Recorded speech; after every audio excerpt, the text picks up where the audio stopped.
एक छोटे से गांव में एक परिवार रहता था जिसमें बड़ा भाई रामलाल और उसकी पत्नी सुशीला रहते थे। सुशीला ने अभी अभी एक बच्चे को जन्म दिया था जिसे घर के सभी लोग प्यार से राहुल बुलाते थे। लाल के छोटे भाई का नाम दीपक, पत्नी का नाम कोमल था। उनके एक बेटा था जिसका नाम सूरज था। सभी लोग आपस में बड़े प्रेम से रहते थे, लेकिन जब से राहुल का जन्म हुआ तो सुशीला का स्वभाव बदल गया था। वो राहुल को बिल्कुल भी पसंद नहीं करती थी। एक दिन की बात है, रामलाल कोमल और बाकी के घर वालों को बुलाकर समझा रहा था। कोमल, मैं कुछ दिनों के लिए गांव से बाहर जा रहा हूँ। तुम अपना और राहुल का ध्यान रखना।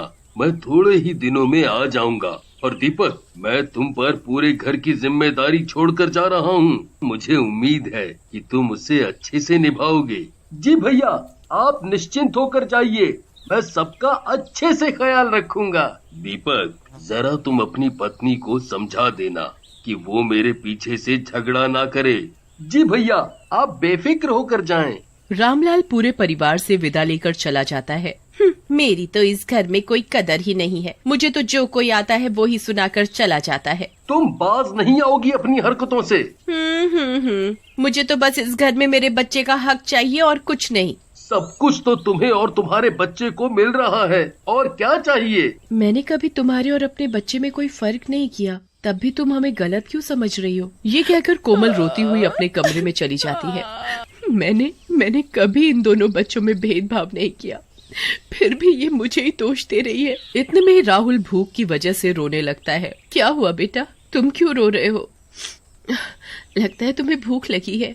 मैं अभी तुम्हारे लिए दूध बनाकर लाती हूँ। कोमल राहुल के लिए रसोई में से दूध लेने चली जाती है तो वो देखती है, अरे ये क्या, बर्तन में तो दूध ही नहीं है। सुबह ही तो इतना सारा मंगाया था, फिर कहाँ गया? कोमल सुशीला के कमरे में जाकर पूछती है, सुशीला, आज सुबह ही तो मैंने दूध मंगाया था, फिर दूध कहाँ गया? अब मुझे क्या पता, आपने ही राहुल को पिला दिया होगा और नाम मुझ पर लगा रही हो। नहीं, वो तो मैं ऐसे ही पूछ रही थी।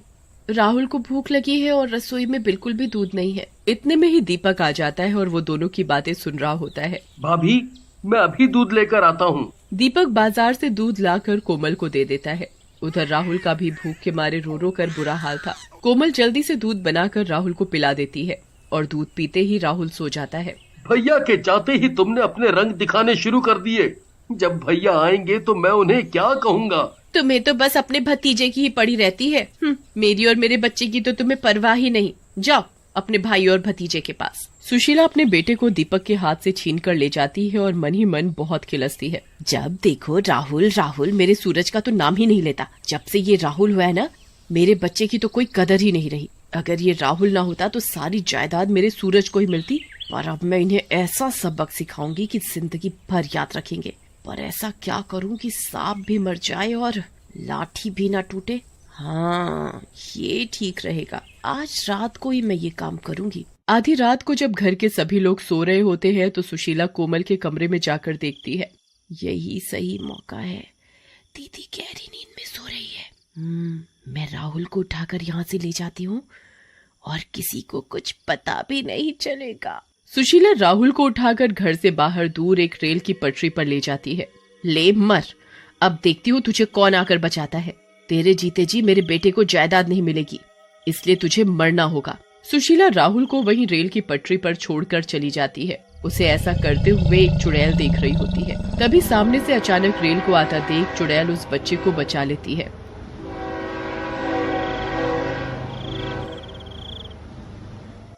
अरे ये कैसी औरत है जो इस बच्चे को यूं रेल की पटरी पर छोड़कर जा रही है? पर क्यों? इसका तो पता लगाना पड़ेगा। आखिर इस औरत ने इस बच्चे को रेल की पटरी पर क्यों छोड़ा? चुड़ैल उस बच्चे को अपनी गोद में लेकर सुशीला के पीछे पीछे चलने लगती है। सुशीला को ऐसा महसूस होता है जैसे कोई उसका पीछा कर रहा हो। थोड़ी ही देर में सुबह भी होने वाली थी। इधर सुशीला रास्ते में सोचती सोचती आ रही थी। इससे पहले कि कोई मुझे देखे, मैं अपने कमरे में जाकर सो जाती हूँ।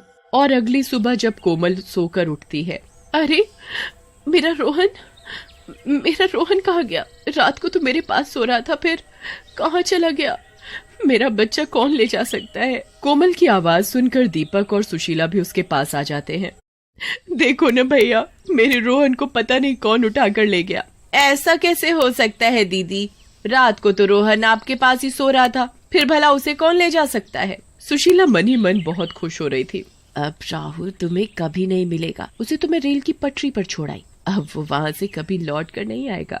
अब तक तो राहुल स्वर्ग सिधार गया होगा और उसके हिस्से की जायदाद भी मेरे बेटे की होगी। सुशीला रोते हुए कोमल से कहती है, दीदी तुम चिंता मत करो, हम राहुल को जल्दी ही ढूंढ निकालेंगे। हाँ भाभी, तुम चिंता मत करो, मैं रोहन को कैसे भी ढूंढ कर लाऊंगा। सब लोग राहुल के बारे में बात कर रहे होते हैं तो रामलाल भी दूसरे गांव से लौट कर आ जाता है। सब लोग रामलाल की आवाज सुनकर चुप हो जाते हैं। क्या बात है, तुम सब लोग मेरे आते ही चुप क्यों हो गए? तुम सब लोगों का रंग क्यों उड़ा हुआ है और तुम सब लोग इतने परेशान क्यों लग रहे हो? आखिर बात क्या है? कोई मुझे कुछ बताएगा भी?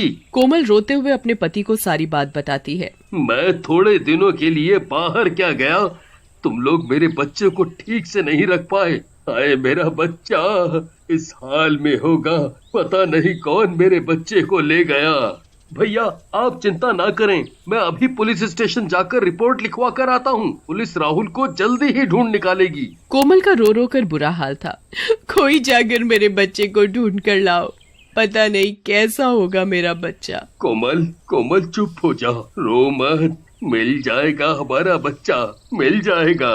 तभी सुशीला मन ही मन सोचती है, दीदी आप रोइए मत, राहुल जल्दी ही मिल जाएगा। सुशीला कोमल के साथ ऐसे दिखावा कर रही थी कि उसे उसके बच्चे की कितनी चिंता है। फिर सभी लोग राहुल को ढूंढने के लिए निकल ही रहे होते हैं। तभी दरवाजे पर एक औरत राहुल को अपनी गोद में लिए खड़ी होती है। क्या ये बच्चा आपका है? बच्चे को देखकर, हाँ ये मेरा बच्चा है, मेरा राहुल है। कोमल उस औरत से अपने बच्चे को लेकर उसे चूमने लगती है।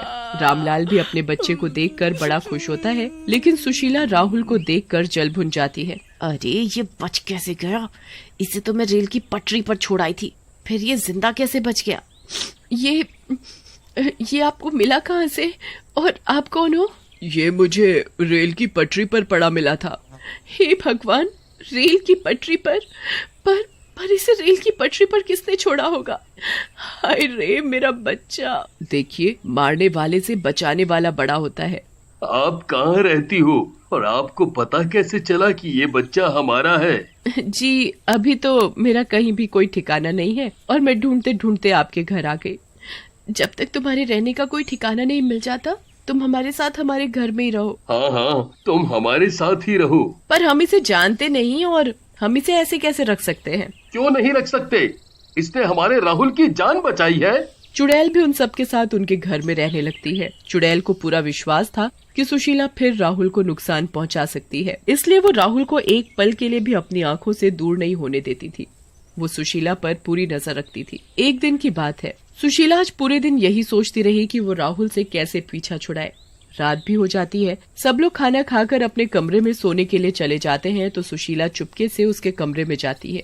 यही मौका है राहुल से पीछा छुड़ाने का। उस दिन तो ये बच गया था, पर आज नहीं बचेगा। ये नहीं सुधरेगी, इसे तो मैं आज ऐसा सबक सिखाऊंगी कि जिंदगी भर याद रखेगी। फिर चुड़ैल घर के सभी लोगों को जाकर सुशीला के बारे में बताती है। मैंने अभी सुशीला दीदी को राहुल को ले जाते हुए देखा है, वो उसे रेल की तरफ ले जाते हुए देखा है। आप सब लोग जल्दी से रेल की पटरी की तरफ चलो। कोमल, रामलाल और दीपक सब लोग रेल की पटरी पर जाते हैं तो वो देखते हैं, सुशीला ये क्या? तुम मेरे बच्चे को रेल की पटरी पर छोड़ रही हो? तुम ऐसा कैसे कर सकती हो? तुम भी तो एक माँ हो। कोमल सुशीला से राहुल को छीनने की पूरी कोशिश करती है पर वो उसे नहीं देती। मैं इसे नहीं दूंगी। सुशीला कोमल को धक्का देकर राहुल को रेल की पटरी पर छोड़ देती है।